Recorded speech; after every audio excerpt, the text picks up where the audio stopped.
Into position. I'm not trained to do that.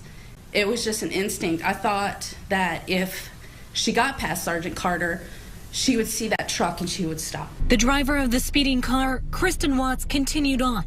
Troopers say she was driving drunk more than 3 times the legal limit and heading right to the Skyway, packed with thousands of runners. I just knew that they were still on that bridge. Determined to prevent Watts from reaching those runners, Trooper Shuck pulled her Chevy Tahoe in front of her,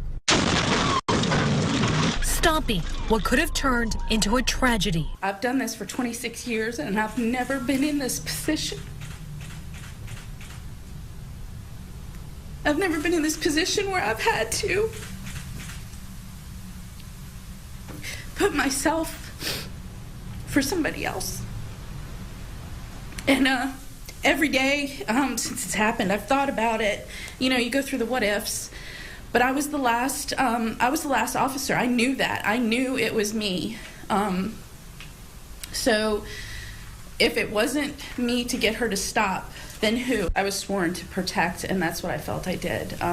Hero, that's just a title. It's just, if that's what they want to say, then that's great. I just feel that what I did, I had to do. I didn't want to do, but I had to do it. Watts was wheeled into the Manatee County Jail Monday afternoon. I need a public defender. As she made her first appearance, she told a judge she has no job and is living off money from a lawsuit. As she faces multiple charges, including driving under the influence, she laughed. Would you have any trouble coming to court? Well, considering I don't have a car. Trooper Shuck is back home, resting with her family and recovering from a head wound and concussion.